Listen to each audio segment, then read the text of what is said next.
બનાસકાંઠાથી, જેમાં 20 લાખનો ચૂનો ચોપડ્યો છે। મંડળીના મંત્રી સહિત ડેરીને લાખો રૂપિયાનો ચૂનો ચોપડ્યો। દૂધ મંડળીના ગ્રાહક દૂધમાં પાણી ભેળવતા હોવાનું સામે આવ્યું છે।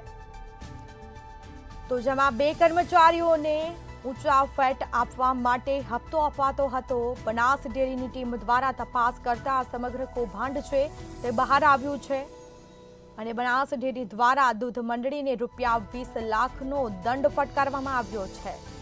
આખરે દંડાત્મક કાર્યવાહી પણ કરાઈ છે। 4 ગ્રાહક, ડેરીના મંત્રી અને 2 કર્મચારીઓ સામે પોલીસ ફરિયાદ પણ નોંધાઈ છે। જેમાં દૂધ મંડળીના ગ્રાહક દૂધમાં પાણી ભેળવતા હતા।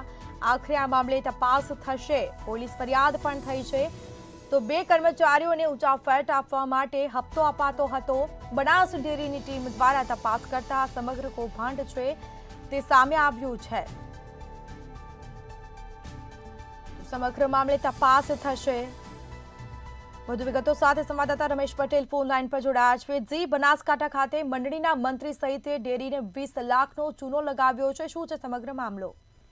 જે ચોક્કસથી સ્મિતા વાત કરવામાં આવે તો પાલનપુરના સેમોદરા દૂધ મંડળીમાં પાણીવાળું દૂધ ભરાવી મંડળીના મંત્રી સહિત જે ગ્રાહકો છે તેમણે 20 લાખ રૂપિયાનો મંડળીને ચૂનો ચોપડ્યો છે। જોકે સમગ્ર જે મામલો હતો એ છેલ્લા 5 માસથી ચાલી રહ્યો હતો, પરંતુ બનાસ ડેરીના ધ્યાને આવતા બનાસ ડેરીની ટીમ દ્વારા જે સમગ્ર મામલે તપાસ હાથ ધરી હતી ને તપાસ હાથ ધરતા આ જે મામલો છે તે સામે આવ્યો હતો કે દૂધમાં પાણી ભેળવવામાં આવતું હતું। જોકે આ જે સમગ્ર મામલામાં મંત્રી, ડેરીના 2 કર્મચારી અને ગ્રાહકો સામેલ હોવાનું સામે આવ્યું હતું। જેના મામલે ડેરીના જે ચેરમેન હતા એ તેમણે અત્યારે તો પાલનપુર તાલુકા પોલીસ મથકે ફરિયાદ નોંધાવી છે। ડેરીના મંત્રી અને 2 કર્મચારીઓ સહિત એક દૂધ ગ્રાહક સામે પણ ફરિયાદ નોંધાવવાનું સામે આવ્યું છે। પરંતુ બનાસ ડેરી દ્વારા જે આ 20 લાખ રૂપિયાનો તેમને દંડ પણ ફટકારવામાં આવ્યો છે। એટલે કે હવે પોલીસ દ્વારા જે આજે સમગ્ર મામલો કે જે દૂધ ભેળસેળ વાળું કરવામાં આવતું હતું તેને લઈ અને વસૂલાત માટેની કાર્યવાહી હાથ ધરવામાં આવી છે। સ્મિતા, જી બિલકુલથી તમામ જાણકારી આપવા બદલ આપનો આભાર।